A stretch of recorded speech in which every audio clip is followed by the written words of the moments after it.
Bill is in for Bill tonight because Bill is celebrating a birthday. Yeah. Happy birthday, Bill. He's 10 and a half in dog years. You Yes. can find a conversion chart online if you so desire.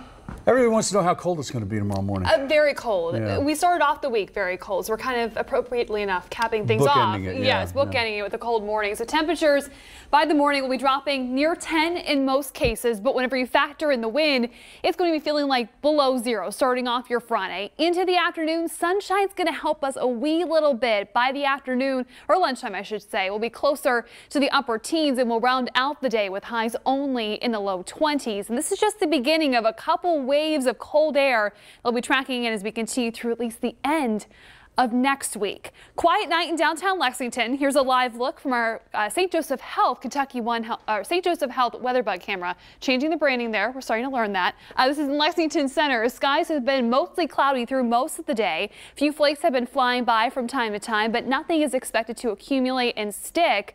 But still, we could be seeing some isolated slick spots given the snow that we dealt with last night. Still a little bit freezing out there. The Max Track Lab Doppler coming up quiet. You have to travel closer to Cincinnati to find any more robust snow showers that have been drifting through. This is with a cold front that's continuing to march through the Ohio Valley. It's also turned up the lake effect snow machines back across the Great Lakes from Chicago, continuing on towards Buffalo and upstate New York. And again, there are some snow showers flying just on the other side of the Ohio River.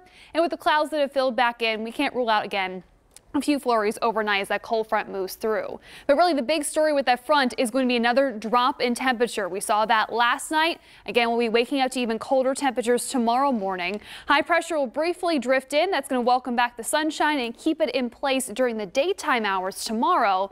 But tomorrow evening also begins a pattern of a parade of clippers that are going to be tracking through into the middle of next week. The first one's going to take a more northerly path, so it's going to keep the precipitation away from us for the most part. But a stray flurry, again, a passing snow shower can't be ruled out. But really, it's going to be the warm front as that nudges by. It's actually going to help us out in the temperature department over the weekend. It's not going to be as cold. Temperatures will go from the low 20s for highs tomorrow to the mid 30s Saturday and Sunday. We continue that mini warm up into Monday as highs will be above average, pushing into the mid 40s. But then we start that downhill trend once again on Tuesdays. More potent systems going to be drifting in, bringing us the potential for some snow showers, and then we start to feel the effects of part of the polar vortex. That's going to be sending the coldest air of the season yet into the Great Lakes, the Ohio Valley, and here in the Bluegrass.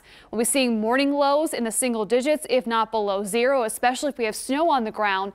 And afternoon highs towards the middle and end of next week may not even make it out of the teens towards the final days of January. So consider this your forewarning. For a week from now, it's going to be getting very cold across the Bluegrass. Now tonight we are getting cold as we'll drop to 9 degrees with sub-zero wind chills by morning. Skies do stay mostly cloudy and most of those flurries will be winding down over the next couple of hours.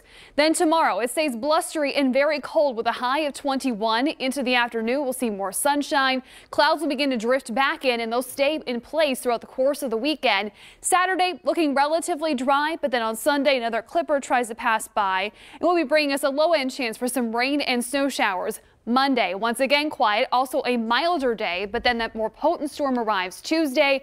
Everything's going to be falling as snow. That wraps up into Wednesday. And you'll notice that bitter cold arrives Wednesday and Thursday with highs only in the teens.